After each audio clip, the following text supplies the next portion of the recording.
Touring cinema நேயர்களுக்கு வணக்கம். இன்னைக்கு நம்ம என்ன படத்தோட ரிவ்யூ பார்க்க போறோம்னா, லட்சுமிகாந்தன் கொலை வழக்கு அப்படின்னு ஒரு படம் வந்திருக்குங்க. ஆக்சுவலா இனிமே வரப்போகுது.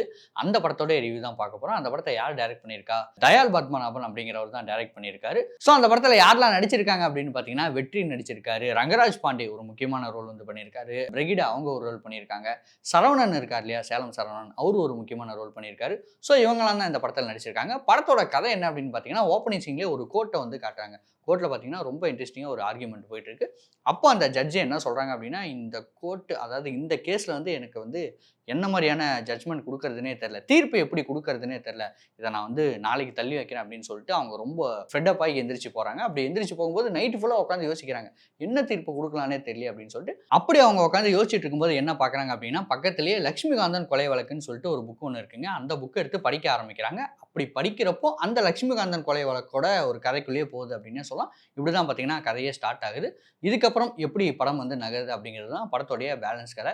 படத்தோடைய ஃபர்ஸ்ட் பாசிட்டிவ் என்ன அப்படின்னு கேட்டீங்கன்னா, படத்துல நடிச்சிருக்கவங்க. வெற்றி பார்த்தீங்கன்னா படத்துல லீடா பண்ணியிருக்காரு. அவருக்கு குடுக்கப்பட்ட ரோல ரொம்ப சூப்பராவே பண்ணியிருக்காரு. ஆக்சுவலா இந்த மாரியான கேரக்டருக்கு வந்து நல்லா எஸ்டாப்ளிஷ் ஆன ஒரு ஹீரோவ போட முடியுமான்னு கேட்டீங்கன்னா, நிச்சயமா போட முடியாது. அப்படி போட்டோம் அப்படின்னா, நமக்கு வந்து அந்த ஒரு ஹீரோயிசம் தான் தெரியும்.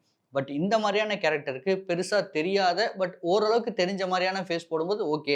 நம்ம வந்து அவங்களோட ஆக்டிங்க பார்ப்போம். அந்த கதைக்குள்ள வந்து நம்ம போவோம். பெருசா அந்த ஒரு ஹீரோயிசம்க்குள்ள நம்ம போமாட்டோம். அப்படி பார்க்கும்போது வெற்றி என்ன மாரியான கேரக்டர் வந்து அவங்களுக்கு குடுத்துருக்காங்களோ, அந்த கேரக்டர் ரொம்ப சூப்பராவே பண்ணியிருக்காங்க. அண்ட் அதுக்கு அப்படியே ஆப்போசிட்டா பார்த்தீங்கன்னா, ரங்கராஜ் பாண்டே சார். அவருக்கு பார்த்தீங்கன்னா, ஒரு மிடுக்கான போலீஸ் கேரக்டர். அவருமே பார்த்தீங்கன்னா, ரொம்ப சூப்பரா உணர்ந்து நடிச்சிருக்காரு. அதாவது நம்ம ஆப்போசிட்ல நிக்கிறவங்க நம்மள வந்து பயங்கரமா இரிட்டேட் பண்ணுவாங்க. ஆனா நம்ம அந்த இடத்துல இரிட்டேட் ஆகாம, ரொம்ப காமா, ரொம்ப பொலைட்டா அந்த ஒரு போலீஸ் தன்மையோட நடந்துக்கணும் அப்படின்னு சொல்லிட்டு ஒரு கேரக்டர் இருக்கு இல்லையா? அத ரொம்ப சூப்பரா நம்ம ரங்கராஜ் பாண்டே பண்ணியிருக்காரு. ஸோ அந்த வகையில அவருமே ரொம்ப சூப்பரான ரோல் பண்ணியிருக்காரு. அண்ட் நம்ம பிரிகிடாவாகட்டும், சேலம் சரவணன் ஆகட்டும், எல்லாருமே பார்த்தீங்கன்னா, அவங்களுக்கு என்ன கேரக்டர் குடுத்துருக்காங்களோ, அத கரெக்ட்டா லெவல் மேலயும் போகாம, கீழயும் போகாம கரெக்ட்டா ஒரு டோன்ல மெயின்டெயின் பண்ணியிருக்காங்க. யாரோட நடிப்புமே பார்த்தீங்கன்னா, ரொம்ப ஆர்டிஃபிஷியலாலாம் தெரியல. ரொம்ப கரெக்ட்டா ஓகேப்பா இவங்க வந்திருக்காங்களா, நடிச்சிருக்காங்களா, சூப்பர். கேரக்டர் வந்து மைண்ட்ல நிக்குது அப்படின்னு சொல்லலாம். இதுதான் பார்த்தீங்கன்னா, அந்த படத்தோடைய பாசிட்டிவ். நெகட்டிவ் அப்படின்னு பார்த்தீங்கன்னா, படத்தில நெகட்டிவ் வந்து அதிகமா இருக்கு அப்படின்னு நான் சொல்ல மாட்டேன். பட் இருக்கிற நெகட்டிவ்லாம் நான் சொல்றேன். ஃபர்ஸ்ட் நெகட்டிவா பட்டது எனக்கு என்ன அப்படின்னு பார்த்தீங்கன்னா, படத்தில வந்து நெறைய டயலாக்ஸ் தாங்க இருக்கு. அதாவது பேசுறாங்க, பேசுறாங்க, பேசிக்கிட்டே இருக்காங்க. ஒரு மூவி அப்படின்னா என்ன அப்படின்னு பார்த்தீங்கன்னா, படம் வந்து நகரணும். கதை வந்து நகரணும். பட் இவங்க பார்த்தீங்கன்னா, உட்கார்ந்த இடத்துல இருந்து கதை பேசிக்கிட்டே இருக்காங்க. ஒரு ஒரு பேக் ஸ்டோரியா இருந்தாலும் சரி, அத வந்து வாயிலேயே சொல்றாங்க. ஒரு கருத்து சொல்லணும்னாலும் சரி, அத வந்து வாயிலேயே சொல்றாங்க. ஜஸ்ட் பேசுறாங்க, பேசுறாங்க, பேசிக்கிட்டே இருக்காங்க. அப்படிங்கும்போது நமக்கு வந்து, "எப்பா ஏதாவது ஒண்ணு சீனா காட்டுங்கப்பா. ஏப்பா ஒரு 2 ரூம்ல இருந்துகிட்டு 2 பேரும் பேசிக்கிட்டே இருக்கீங்களேப்பா" அப்படிங்கிற மாரி தான் நமக்கு வந்து சொல்ல தோணுது. பக்கத்துல இருந்தவங்களும் அதே தான் ஃபீல் பண்ணாங்க. ஸோ இது வந்து படத்துக்கு வந்து பெரிய டிராபேக்கா அமையுமா அப்படின்னு கேட்டா, இப்ப எனக்கு தெரியல. எனக்கு கொஞ்சம் அது வந்து கொஞ்சம் இத வந்து சீனா காட்டியிருக்கலாமோ! ஏன்னா நல்ல விஷயம்லாம் பேசுறீங்க. பட் இத சீனா காட்டியிருந்தா இன்னுமே கனெக்ட் ஆயிருக்குமே அப்படிங்கிற மாரி எனக்கு தோணுச்சு. அண்ட் அடுத்த நெகட்டிவ் என்ன அப்படின்னு கேட்டீங்கன்னா, படத்துல வந்து ஹீரோ கேரக்டர் ஒரு திருடனா காமிச்சிருக்காங்க. அப்படி காட்டுறது தப்பில்ல. பட் அவரு கடைசி வரைக்கும் பார்த்தீங்கன்னா, அந்த திருட்டு தொழில எப்படி பண்றாரு அப்படின்னு சொல்லிட்டு காட்டவே இல்ல. திருடன் அப்படின்னா ஏதாவது ஒரு சீன்லயாவது திருடணும் இல்லையா? நான் திருடி தான் இவ்ளோ தூரம் வந்து ஃபேமிலிய நகர்த்தியிருக்கேன் அப்படிங்கும்போது, எப்படி இவ்ளோ தூரம் நீ வந்து திருடுன அப்படிங்கிறத காட்டணும். எப்படி திருடி சர்வை பண்ண அப்படிங்கிறத காட்டணும். இவ்வளோ நாள் எப்படி நீ மாட்டாம இருந்த அப்படிங்கிற விஷயத்தலாம் காட்டணும். அதெல்லாம் எதுவுமே காட்டல. கல்யாணம் பண்றதுக்கு முன்னாடிலருந்து கல்யாணமாகி, குழந்தை பெத்து, ஜெயிலுக்கு போறதுக்கு முன்னாடி வரைக்குமே நான் திருடிட்டு தான் இருக்கேன் அப்படின்னு சொல்லிட்டு எல்லாத்துக்கிட்டயுமே சொல்றாரு. ஆனா யாருகிட்ட திருடுனாங்க? எப்படி திருடிட்டு இவ்வளோ நாள் வந்து போலீஸ் கிட்ட மாட்டாம இருந்தாங்க அப்படிங்கிற மாரி விஷயம்லாம் இவங்க வந்து காட்டவே இல்ல. ஸோ அது பார்த்தீங்கன்னா, லைட்டா இது கொஞ்சம் லாஜிக் ஓகேவா இருக்கா? அதுவும் மெயின் கேரக்டர் ஹீரோ கேரக்டருக்கே நீங்க இந்த மாரி வச்சிருக்கீங்களே, இது கொஞ்சம் லாஜிக் மிஸ்டேக்கா தெரியலையாப்பா? அப்படிங்கிற மாரியும் படத்தோடைய மேக்கர் கிட்ட நமக்கு வந்து கேட்கணும் அப்படின்னே தோணுது. அண்ட் அத தாண்டி இன்னும் வேற என்ன இருக்கு அப்படின்னு கேட்டீங்கன்னா, லேக் படத்துல வந்து நெறையவே இருக்கு. குறிப்பா சொல்லணும்னா ஃபர்ஸ்ட் ஹால்ஃப். ஃபர்ஸ்ட் ஹால்ஃப் வந்து போகுது, போகுது, போகுது போய்க்கிட்டே இருக்குது. பட் கதையா பார்த்தீங்கன்னா எதுவுமே இல்ல.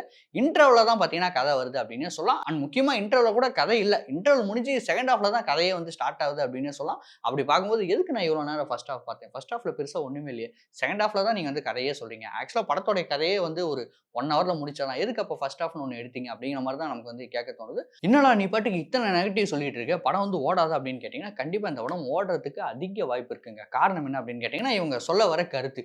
தூக்கு தண்டனை அப்படின்னு ஒண்ணு இருக்கு இல்லையா? அந்த தூக்கு தண்டனை நம்ம நாட்டுக்கு தேவையா? அப்படிங்கிற விஷயத்த பத்தி இந்த படத்துல வந்து பேசியிருக்காங்க.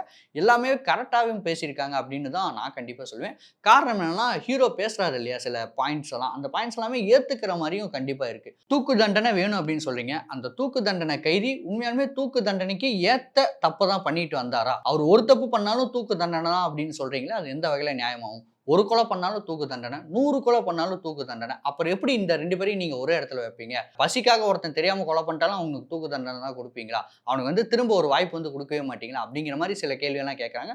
அது கொஞ்சம் லாஜிக்காவும் படுது அப்படிங்கிற மாரி தான் எனக்கு தோணுது.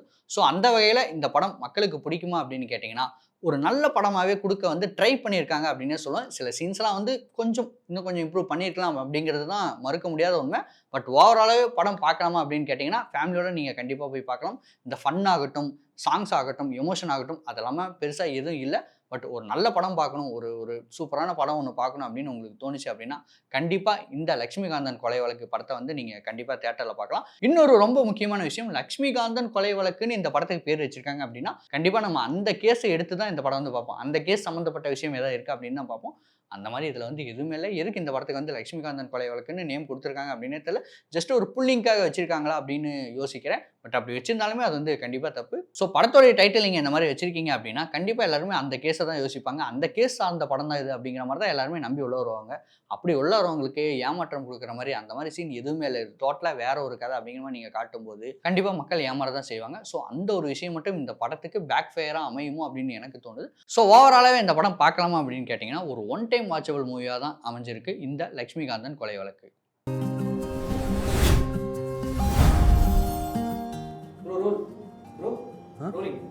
ரோலா இன்ட்ரெஸ்டிங்காக படிச்சுட்டு இருந்தேன்.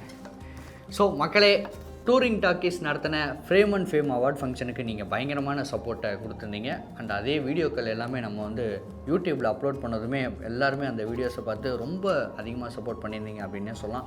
இவங்களாம் வந்து கலந்துக்கிட்டாங்களா அப்படிங்கிற மாதிரி எல்லா வீடியோக்குமே நீங்கள் வந்து ரொம்ப அதிகமாக சப்போர்ட் பண்ணியிருந்தீங்க.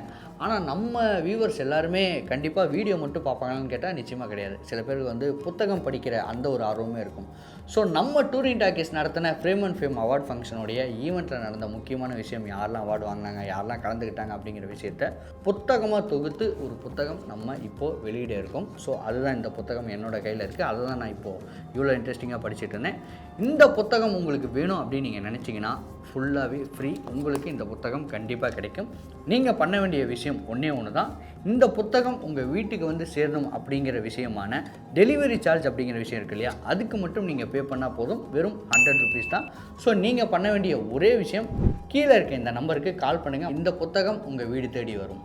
ஸோ நான் புத்தகத்தை படிக்க ஆரம்பிக்கிறேன். மறக்காமல் அந்த நம்பர்லாம் போட்டுருங்க. Sure bro. ஓகே கஷ்டிக்கலாமா? யா.